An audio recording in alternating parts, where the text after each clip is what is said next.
నమస్కారం Q6 news కి స్వాగతం. హెడ్లైన్ చూద్దాం. రేవంత్ రెడ్డి సర్కార్ మరో సంచలన నిర్ణయం.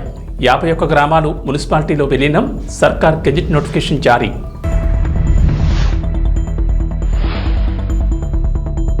తెలంగాణ వాసులకు అలర్ట్. రాష్ట్రంలో స్వైన్ ఫ్లూ కేసుల కలకలం.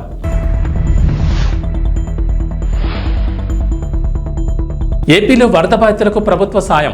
నిత్యావసరాల పంపిణీకి చంద్రబాబు ఆదేశం. చనిపోయిన వ్యక్తుల కుటుంబాలకు 5 లక్షల ఎక్స్గ్రేషియా.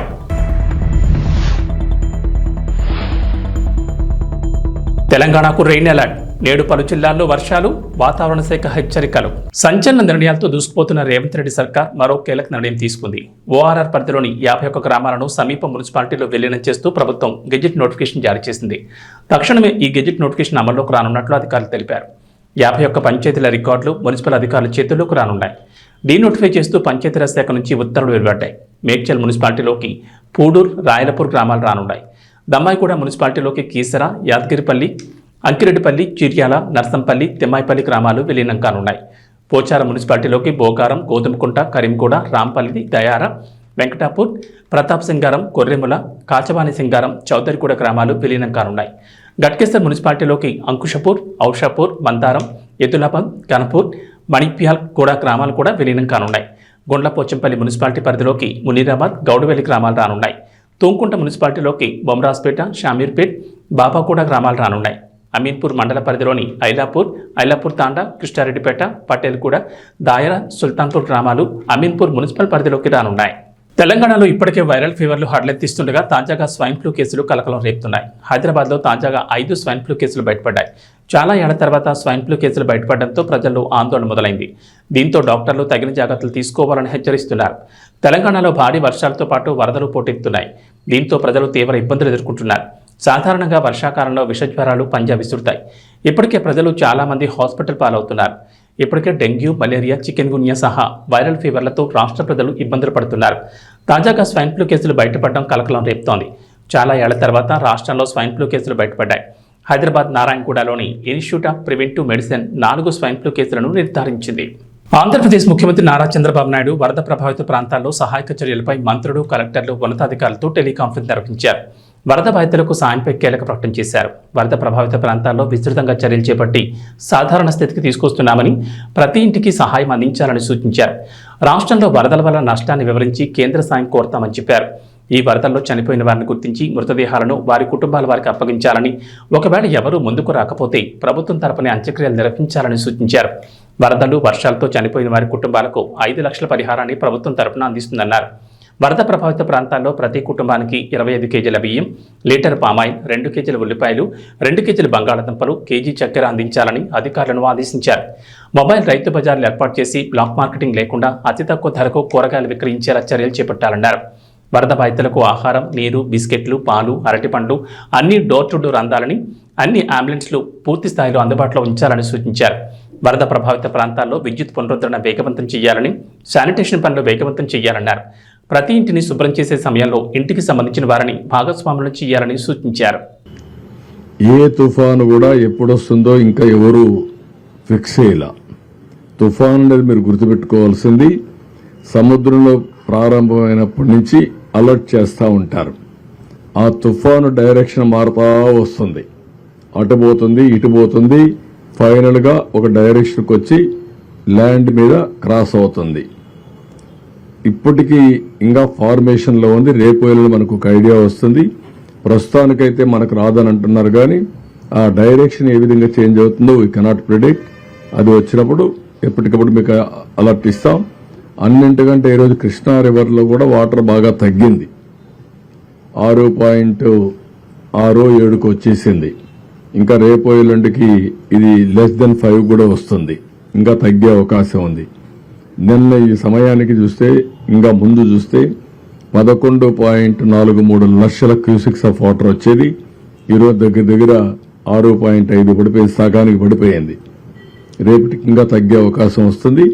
అది వస్తాను ఏం చేయాలో మనం అనలైజ్ చేస్తాం. మీరు చెప్పిన సమస్యకి ఇప్పుడు చాలా రిలీఫ్ వచ్చింది. ఇంకంత ప్రమాదం వస్తుందని అనుకోవడం లేదు. No, we will give report tomorrow. we are discussing with our people. We will prepare a report. We will send it to central government for assistance.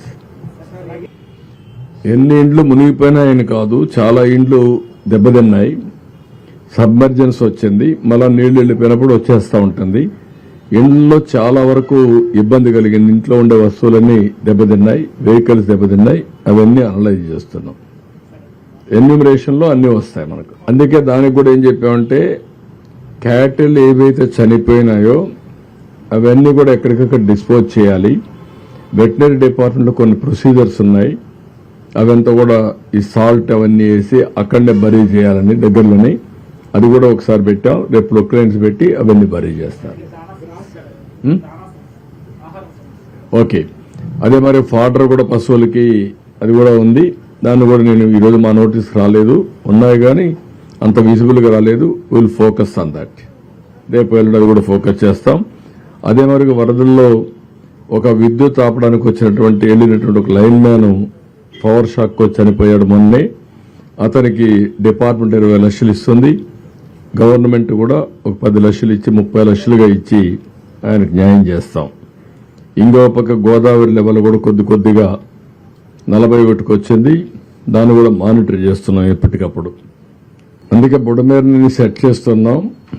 ఇంకా ఆ పరిస్థితి రాకూడదు. ఏమేమి ప్రికాషన్ తీసుకోవాలో అన్ని ప్రికాషన్స్ ఆన్ వార్ ఫుటింగ్ తీసుకుంటున్నాం. గేట్లు మూసేస్తేనే సమస్య పరిష్కారం అవుతుందని కాదు. ఆ సైడు ఈ సైడు దాని మీద ఆ బ్రీచ్ ఉంది. ముందు ఆ బ్రీచ్ క్లోజ్ కావాలి. అది వైఎస్ఆర్ కాంగ్రెస్ పార్టీలో ఆ బ్రీచ్ పడింది. ఇప్పుడు కూడా బుకాయిస్తున్నారు. బుకాయింపులొద్దు. నేను వచ్చి 80 రోజులైంది. 80 రోజుల్లో మా వాళ్ళు దాన్ని డయాగ్నోస్ చేయలేకపోయారు. రెండోది, అన్ఎక్స్పెక్టెడ్గా హెవీ రెయిన్స్ వచ్చాయి. మీ మానవ ఫెయిల్యూర్. రెండో పక్కన ఇది ఇప్పుడు మాట్లాడుతున్నారు ఏదో మా మీద నెడుతుందని. ఎవరి మీద నెట్టక్కర్లా. మీరు చేసినటువంటి నిర్వాహకం ఈరోజు రాష్ట్రాన్ని వెంటాడుతూ ఉంది. ప్రజలకు అన్ని ఇబ్బందులు వచ్చాయి. ఇది ఒకటే కాదు, అడుగడుగున అడ్మినిస్ట్రేషన్ మొత్తం ఫెయిల్ అయింది. ఒక మాట చెప్పాలంటే ఒక వెంటిలేటర్ పైన పెట్టే పరిస్థితికి వచ్చారు ఈ రాష్ట్రాన్ని. అందుకని ఒక పక్క ఆర్థిక ఇబ్బందులు, ఒక పక్క అడ్మినిస్ట్రేషన్ డిఫంక్ట్ కావడం, డిపార్ట్మెంట్స్ అన్ని పనిచేయకుండా పోవడం, ఇంకొక పక్క తప్పుడు పనులు చేయడం, ఇంకొక పక్కన మీరు చూస్తే ఎక్కడికక్కడ బురజల్లే కార్యక్రమం చేయడం, ఇలాంటివన్నీ చేసే పరిస్థితికి వస్తున్నారు. ఇవన్నీ ఎక్కడ క్షమించే పరిస్థితి ఉండదు. ప్రజల్లో కూడా చైతన్యం తీసుకొస్తాం. ఒకటే గుర్తుపెట్టుకోండి, రాజకీయ పార్టీకి ఉండవలసిన లక్షణాలు ఒక్క లక్షణం కూడా ఈ పార్టీకి లేదు. నేను చాలా పార్టీలు చూశాను 45 సంవత్సరాల్లో. ఏ పార్టీ ఇలాంటి పార్టీ ఉండదు. ఒక రౌడీలను పెట్టుకొని, గూండాలను పెట్టుకొని రాజకీయ పార్టీ నడపాలి, నేరాలు ఘోరాలు చేయాలంటే కుదరదు. ఆ విషయం గుర్తుపెట్టుకోండి. నేను నిన్న ఈరోజు ఎప్పుడు చూస్తున్నాను, ఇంకా బుకాయిస్తున్నారు. బుకాయింపులు మానండి, వాస్తవాలకు రండి. Thank you. ఏపీ హైకోర్టులో వైఎస్ఆర్సీపీ నేతలకు ఎదురుదెబ్బ తగిలింది. ముందస్తు బెయిల్ కోర్టుతో దాఖలు చేసిన పిటిషన్ను కోర్టు కొట్టివేసింది. చంద్రబాబు ఇంటి మీద దాడి కేసులో మాజీ మంత్రి జోగి రమేష్, అలాగే టీడీపీ కార్యాలయంపై దాడి కేసులో లేళ్ల అప్పిరెడ్డి, తలసిల రఘురాం, నందిగం సురేష్, దేవినేని అవినాష్ సహా ఇతర వైఎస్ఆర్సీపీ నేతల పిటిషన్ తిరస్కరించింది. అయితే బెయిల్ తిరస్కరించిన తర్వాత వైఎస్ఆర్సీపీ తరపున లాయర్లు కోర్టుకు చిన్న రిక్వెస్ట్ చేశారు. బెయిల్ తిరస్కరించబడిన వారిపై 2 వారాలు ఎలాంటి చర్యలు తీసుకోకుండా ఆదేశాలు ఇవ్వాలని కోరారు. సుప్రీంకోర్టులో బెయిల్ కోసం అప్పీల్ చేసుకునేందుకు అవకాశం ఇవ్వమని అడిగారు. అయితే దీనిపై విచారణ చేపట్టే అంశాన్ని మధ్యాహ్నం పరిశీలిస్తామని చెప్పింది హైకోర్టు. మంగళగిరిలోని తెలుగుదేశం పార్టీ కార్యాలయంపై దాడి ఘటనలో మంగళగిరి రూరల్ పోలీసులు కేసు నమోదు చేశారు. ఈ కేసులో ముందస్తు బెయిల్ మంజూరు చేయాలని కోరుతూ పలువురు వైఎస్ఆర్సీపీ నేతలు ఏపీ హైకోర్టును ఆశ్రయించారు. విచారణ జరిపిన హైకోర్టు నిందితుల విషయంలో తొందరపాటు చర్యలు తీసుకోవద్దని మధ్యంతర ఉత్తర్వులు ఇచ్చింది. ఆ తర్వాత కోర్టులో వాదనలు జరిగాయి. కొద్ది రోజుల పాటు నిందితులపై ఎలాంటి చర్యలు తీసుకోవద్దని మధ్యంతర ఉత్తర్వుల్ని కోర్టు పొడిగించింది. ఆంధ్రప్రదేశ్ ప్రభుత్వం ఇటీవల పింఛన్ తీసుకునే వారికి తీపి కబురు చెప్పింది. గతంలో పింఛన్ను బదిలీ చేసుకునే అవకాశం కల్పిస్తున్నట్లు ప్రకటించిన సంగతి తెలిసిందే. తాజాగా పింఛన్ను బదిలీ అవకాశం కల్పించింది. ఆంధ్రప్రదేశ్ రాష్ట్రంలో ఒక ప్రాంతం నుంచి మరో ప్రాంతానికి పింఛన్ బదిలీ కోసం ఆప్షన్ ఇప్పుడు ఓపెన్ చేశారు. పింఛన్ను బదిలీ చేయించుకోవాలనుకుంటున్న వారు ప్రస్తుతం వారు పింఛన్ తీసుకుంటున్నటువంటి సచివాలయంలో దరఖాస్తు చేసుకుంటే సరిపోతుందని అధికారులు తెలిపారు. పింఛన్ బదిలీకి దరఖాస్తుతో పాటుగా పింఛన్ ఐడి, ఏ ప్రాంతానికి బదిలీ చేయాలనుకుంటున్నారో ఆ ప్రాంతానికి సంబంధించి జిల్లా, మండలం, సచివాలయం పేరు అవసరం ఉంటుంది. ఆధార్ జిరాక్స్ కూడా అందజేయాల్సి ఉంటుంది. పింఛన్ వెబ్సైట్లో ప్రభుత్వం బదిలీ ఆప్షన్ ఇచ్చింది. స్వగ్రామాలకు రాలేని వారు తాము ఉండే ప్రాంతానికి బదిలీ చేసుకుంటే పింఛన్ల పంపిణీ శాతం మరింత పెరిగేందుకు దోహదపడుతుందని అంటున్నారు. ఈ ఆప్షన్ ప్రతి నెలా ఉంటుందని, దీన్ని సద్వినియోగం చేసుకుంటే స్వగ్రామాలకు రావాల్సిన అవసరం ఉండదని అంటున్నారు. విజయవాడ సహా రాష్ట్రంలోని పలు జిల్లాల్లో కురిసిన భారీ వర్షాలకు జనజీవనం స్తంభించిపోయింది. సీఎం చంద్రబాబు చాలా ప్రాంతాల్లో పర్యటిస్తున్నారు. ఈ క్రమంలోనే డిప్యూటీ సీఎం ఎక్కడా కనిపించకపోవడం తీవ్ర ఆశ్చర్యంగా మారింది. ఇక ప్రతిపక్షాలు కూడా పవన్ కళ్యాణ్ ఎక్కడా అంటూ విమర్శలు చేస్తూనే ఉన్నారు. ఈ నేపథ్యంలోనే తాజాగా వరద బాధితులకు తన సొంతంగా భారీగా ఆర్థిక సహాయం ప్రకటించారు పవన్ కళ్యాణ్. తాను ఎందుకు వరద ప్రభావిత ప్రాంతాల్లో పర్యటించడం లేదు అనేది వెల్లడించారు. జనసేన అధినేత ఆంధ్రప్రదేశ్ డిప్యూటీ సీఎం పవన్ కళ్యాణ్ మరోసారి తన దాతృత్వ గుణాన్ని చాటుకున్నారు. ప్రస్తుతం రాష్ట్రంలో వరదలతో అల్లాడుతున్న వారికి అండగా నిలిచేందుకు తన వంతుగా ₹1 విరాళం ప్రకటించారు. ఇక గత కొన్ని రోజులుగా రాష్ట్రంలో కురుస్తున్న భారీ వర్షాలకు లోతట్టు ప్రాంతాల్లో చిక్కుకున్న బాధితులకు ధైర్యం చెప్పేందుకు ముఖ్యమంత్రి నారా చంద్రబాబు నాయుడు సుడిగాలి పర్యటన చేస్తున్నారు. శనివారం ఉదయం నుంచి ఇప్పటి వరకు వరద ప్రభావిత ప్రాంతాల్లో పర్యటిస్తూ వారికి అండగా నిలుస్తున్నారు. ఇక ప్రతిపక్ష నేత వైసీపీ అధినేత వైఎస్ జగన్మోహన్ రెడ్డి కూడా పలు ప్రాంతాల్లో పర్యటించి వరద బాధితుల సమస్యలు అడిగి తెలుసుకున్నారు. ఈ క్రమంలోనే తాజాగా డిప్యూటీ సీఎం పవన్ కళ్యాణ్ ఎందుకు వరద బాధితులను పరామర్శించడం లేదంటూ విమర్శలు వెలువెత్తున్నాయి. ఈ విమర్శలకు పవన్ కళ్యాణ్ సమాధానం చెప్పారు. 1వ తారీఖు అనుకున్నప్పుడు అందరూ ఏమన్నారంటే, మీరు వస్తే ఇది మాకు ఈ రిలీఫ్ ఆపరేషన్స్కి ఇబ్బంది అయిపోద్ది, మాకు దయచేసి మీరు ఈ రిలీఫ్ ఆపరేషన్ మీరు అడ్డం అయిపోతారని చెప్పేసి వారి సూచన మేరకు నేను ఆగిపోవాల్సి వచ్చింది. ఇప్పుడు కూడా ఒకసారి వాళ్ళ నిర్ణయం తీసుకొని వాళ్ళు టేక్ కాల్ వెళ్తే అది సహాయపడాలి, కానీ మళ్ళీ ఇంకొక కేయాటిక్ మీకు తెలుసు కదా, అందుకని దాన్ని దృష్టిలో పెట్టుకుని కొంచెం తటపాయిస్తాను. అంతే లేదు, కొంచెం ఇబ్బంది లేదంటే ముందు మెయిన్ అధికారులు పాపం గత 72 గంటల నుంచి వాళ్ళు నలిగిపోతాను నిద్రాహారాలు లేకుండా. సో వాళ్ళని దృష్టిలో పెట్టుకొని మళ్ళీ నేను వెళ్ళి సహాయపడాలి, కానీ మళ్ళీ అది అదనపు బరువు అయితే మళ్ళీ రెస్క్యూ ఆపరేషన్స్ ఇబ్బంది కలగకూడదని చెప్పి నేను దాన్ని దృష్టిలో పెట్టుకొని నేను స్వయంగా పర్యవేక్షిస్తాను. జగ్గంపేట నియోజకవర్గ వరద బాధితులకు జ్యోతుల్ నెహ్రూ ఫౌండేషన్ ద్వారా 40,000 బిర్యానీ ప్యాకెట్లు పంపిణీ చేశారు. ఇటీవల రాష్ట్రంలో కురిసిన వర్షాల కారణంగా వరద బాధితులు సహాయాన్ని అందించేందుకు జ్యోతుల్ నెహ్రూ ఫౌండేషన్ శ్రీకారం చుట్టింది. 40,000 బిర్యానీ ప్యాకెట్ల ఆహారాన్ని జ్యోతుల్ నెహ్రూ ఫౌండేషన్ ద్వారా అందించడానికి సిద్ధమయ్యారు. ఆహారాన్ని అందించడానికి వెళ్లే వాహనాలకు తెలుగుదేశం పార్టీ కాకినాడ జిల్లా అధ్యక్షులు జ్యోతుల్ నవీన్ జెండా ఊపి ప్రారంభించారు. జగ్గంపేట ఎమ్మెల్యే జ్యోతుల్ నెహ్రూ మాట్లాడుతూ, ఇటీవల రాష్ట్రంలో కురిసిన వర్షాలకు కృష్ణా, గుంటూరు జిల్లాలు అతలాకుతలమయ్యాయి. అనేక కుటుంబాలు వరద నీటిలో చిక్కుకున్నాయి. ఆ కుటుంబాల ప్రజలు ఆహారం లేక అనేక ఇబ్బందులు పడుతున్నారని బాధితులకు ఆహారం అందించేందుకు జగ్గంపేట నుండి 1,00,000 మంచినీళ్ళ ప్యాకెట్లు, 40,000 ఆహార ప్యాకెట్లు తయారు చేసి పంపించడం జరిగిందన్నారు. ప్రతిపక్షాలు ప్రభుత్వాన్ని విమర్శించడం మానుకుని వరద బాధితులు సహాయక కార్యక్రమాలు చేసే ఆలోచన చేస్తే బాగుంటుందని హితవు పలికారు. ఈ కార్యక్రమంలో తెలుగుదేశం పార్టీ శ్రేణులు పాల్గొన్నారు. ఆంధ్ర రాష్ట్రంలో ఉభయ తెలుగు రాష్ట్రాల్లోని కూడా అనుకోనటువంటి అతివృష్టి కారణంగా మనకు విజయవాడ సుమారు 100 సంవత్సరాల క్రితం వచ్చినటువంటి పరిస్థితులు ఇవాళ వచ్చినటువంటి వరద చూసుకున్నట్టయితే రాష్ట్రంలో పంట చాలా తీవ్రంగా నష్టపోయినటువంటి పరిస్థితి ఉంది. ఈ అధిక వర్షాల వల్ల విజయవాడ పరిసర ప్రాంతాలను చూసుకున్నట్టయితే 3 లక్షల మంది సుమారు నిరాశ్రయులయ్యారు ఈ వరద ముంపు వల్ల. అయితే ప్రభుత్వం మనం చూస్తున్నాం, చంద్రబాబు నాయుడు గారు ఈ వరద ప్రారంభమైన దగ్గర నుంచి కూడా నిత్యం బాధితులతోటే మమేకమై వాళ్ళకు మనోధైర్యాన్ని ఇస్తూ ఎక్కడికక్కడ వాళ్ళందరినీ కూడా ప్రభుత్వ యంత్రాంగాన్ని అంతా అలర్ట్ చేసి బాధితులను ఆదుకుంటున్నటువంటి పరిస్థితి ఉంది. అయితే ఆయన ఇచ్చినటువంటి పిలుపు మేరకు మనం ఎప్పుడూ కూడా ఇటువంటి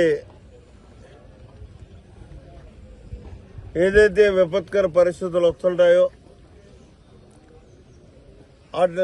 అటువంటి బాధితులందరినీ ఆదుకోవడానికి ముందుండేటటువంటి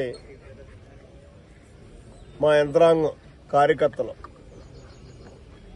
ఇవాళ అదే రకంగా విజయవాడలో తీవ్రంగా నష్టపోయినటువంటి, కనీసం ఆహారం కూడా దొరకనటువంటి పరిస్థితుల్లో ఉన్నటువంటి ఈ పరిస్థితిని గ్రహించి ఇవాళ జ్యోతుల నెహ్రూ ఫౌండేషన్ ద్వారా సుమారు ఒక 40,000 పలావ్ ప్యాకెట్స్ చేయించి తీసుకెళ్ళడం జరుగుతుంది. అయితే ముందు బియ్యం పంపిణీ చేయాలనుకున్నాం. అయితే మా నాయకుడు చంద్రబాబు నాయుడు గారు మీరు ఎవరు తెచ్చినా ముందు ఆహారం దండే తెచ్చి ఇక్కడ ఆదుకోండి, ప్రజలు ముందు ఆదుకోండి, తర్వాత మనం సెకండరీ వాళ్ళంతా కూడా వాళ్ళ ఇళ్ళకెళ్ళి యథాతథ స్థాయిలో ఉన్నప్పుడు మనం ఏం చేద్దామన్నా చేద్దాం ప్రభుత్వ పరంగా కానీ మీ అందరి సహకారంతో కానీ చెప్పిన మేరకు ఇప్పుడు బయలుదేరి రాత్రికి 40,000 మందికి మన జగ్గంపేట నియోజకవర్గం అలాగే జ్యోతుల నెహ్రూ ఫౌండేషన్ ద్వారా ఆహారాన్ని అందించేటటువంటి కార్యక్రమానికి శ్రీకారం చుట్టాం. 1,00,000 వాటర్ ప్యాకెట్లు కూడా తీసుకెళ్ళడం జరుగుతుంది. ఎందుకంటే అంతా నీరుంటుంది, తాగడానికి పరిస్థితులు ఉండవు, అనుకూలించవు. కాబట్టి ఈ వాటర్ కూడా అతి ముఖ్యం. కాబట్టి దాన్ని 1,00,000 వాటర్ ప్యాకెట్లు కూడా తీసుకెళ్తున్నాం. మరి దీనికి సహకరించినటువంటి మిత్రులందరికీ కూడా మనస్ఫూర్తిగా నేను అభినందనలు తెలియజేసుకుంటూ, అయితే ఇటువంటి విపత్కర పరిస్థితులు వచ్చినప్పుడు రాజకీయాలకు అతీతంగా రాజకీయ నాయకులు ఆలోచన చేయాల్సినటువంటి అవసరం ఉంది. ఆ ఆలోచనతోటే ఈవేళ ఈ కార్యక్రమాన్ని మేము తీసుకోవడం జరిగింది. మా నాయకుడు చంద్రబాబు నాయుడు గారు చూసుకున్నట్టయితే మన నాయకుడు మన ముఖ్యమంత్రి గారు ఒక బాధ్యత ఉన్నటువంటి వ్యక్తిగా బాధితులతో నిత్యం తిరుగుతూ రాత్రి 3 గంటల దాకా కూడా ఆయన ఎక్కడ నిద్రపోకుండా తిరిగి ఒక మనోధైర్యాన్ని కల్పిస్తుంటే, మరి పులివెందుల ఎమ్మెల్యే గారు ఆయన ప్రతిపక్ష నాయకుడు కూడా కాదు, అయినా నాకు ప్రతిపక్ష నాయకత్వం కావాలి అని కోర్టులకు వెళ్తున్నటువంటి పరిస్థితి. మరి ఆ బాధ్యత ప్రజల కష్టాల్లో ఉన్నప్పుడు కూడా తీసుకోవాల్సినటువంటి అవసరం ఉంది. నిన్న వచ్చాడు, వచ్చి ఏం చెప్తాడండి, రాష్ట్ర ప్రభుత్వం వైఫల్యం చెందింది, అందుకే ఈ వరద వచ్చేసింది. ఏంటి రాష్ట్ర ప్రభుత్వం కానీ గొడిగెత్తే నీరు ఆగిపోద్దా? ఇది విపరీతమైనటువంటి వర్షం, 40 సెంటీమీటర్లు కూడా ఒక్కొక్క ప్రాంతంలో కురిసినటువంటి పరిస్థితి ఉంది. అనుకోనటువంటి పరిస్థితుల్లో క్రౌడ్ బరస్ట్ అయి ఇవాళ విపరీతంగా వరదలు వచ్చినటువంటి పరిస్థితి. ఈ పరిస్థితులను కూడా తెలుసుకోలేనటువంటి మూర్ఖత్వంతో నేను ప్రతిపక్షం అంటే మంచి చేసినా చెడు చేసినా సరే విమర్శించడమే నా వంతు అనుకునేటటువంటి విధానంలో అతను తెలుగుతగ్గా మాట్లాడుతుంటే నాకు జాలేసింది. ప్రజలు అందుకే ఇతనికి ప్రతిపక్ష హోదా కూడా ఇవ్వలేదు, వాస్తవం గ్రహించి. ఎందుకంటే ఈరోజు రాజకీయం చేసుకోవాల్సిన పని ఏంటంటే, నువ్వు కనీసం ఒక వాటర్ ప్యాకెట్ తెచ్చావా? ఎవరు నువ్వు ఆదుకున్నావు? నువ్వు కానీ నీ పార్టీ కానీ. వేళ 3 లక్షల మంది అన్నార్తులై ఆక్రమణలు చేస్తుంటే ఏ ఒక్కడికన్నా ఒక అన్నం పెట్టినటువంటి పరిస్థితి ఉందా నీలో? మళ్ళీ నీకు ప్రతిపక్ష హోదా కావాలా? చంద్రబాబు నాయుడు వల్ల ఈ విపత్తు వచ్చిందంటాడు. ఏంటది? ఏం మాట్లాడాలో తెలియనటువంటి పరిస్థితులు. నువ్వు కనీసం ఏమీ ఇవ్వకపోయినా బాధితుడిని శాంతపరచడానికి ఉపశమనం మాట్లాడాలి. మేమంతా నీ వెనకాల ఉన్నాం, మిమ్మల్ని ఆదుకుంటాం. ప్రతిపక్షంగా అధికార పక్షం కానీ ఎక్కడ ఆదుకోకపోయినా సరే మేము ఫైట్ చేసి పోరాటం చేసి మిమ్మల్ని ఆదుకునేటటువంటి పరిస్థితి కల్పిస్తాం. ప్రస్తుతానికి మేము ఉన్నాము అని చెప్పేసి చెప్పాల్సింది పోయి అక్కడ కూడా రాజకీయం. కానీ ఒకటి మెచ్చుకోవాలా, మన లోతు నీళ్ళలోకి వస్తాడు. రెడ్ కార్పెట్ ఉంటేనే కానీ నడవనటువంటి మనిషి ఈవేళ జనం కిందకి దింపారు.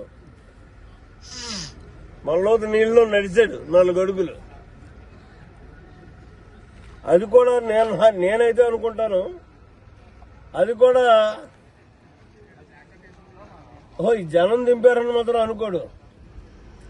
ఏదో నటిస్తున్నాను నటిస్తాడు కాబట్టి నటిస్తున్నాను అనుకుంటాను.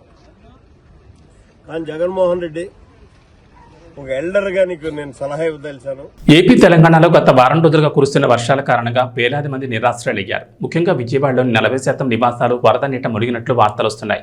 ఇప్పటికే రాష్ట్ర ప్రభుత్వాలు సహాయక చర్యలు చేపట్టాయి. ముఖ్యమంత్రులు నిరాశ్రయాల వద్దకు, వరద బాధితుల వద్దకు వెళ్లి వారి కష్టాలను తెలుసుకుని సహాయం అందిస్తున్నారు.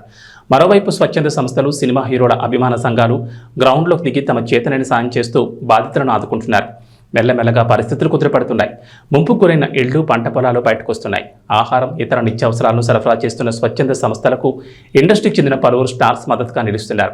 ఇదే సమయంలో టాలీవుడ్ స్టార్స్ పలువురు భారీ విరాళాలు ప్రకటించారు. 2 తెలుగు రాష్ట్రాల్లోనూ వరద బీభత్సం సృష్టించిన నేపథ్యంలో విరాళాన్ని ఇద్దరు ముఖ్యమంత్రుల సహాయ నిధికి ఇస్తున్నారు. ఎన్టీఆర్తో పాటు పలువురు తమ వంతు విరాళాన్ని ప్రకటించారు. తాజాగా మెగాస్టార్ చిరంజీవి ₹1 కోటి విరాళాన్ని తెలుగు రాష్ట్రాల ముఖ్యమంత్రుల సహాయ నిధికి అందిస్తున్నట్లు ప్రకటించారు.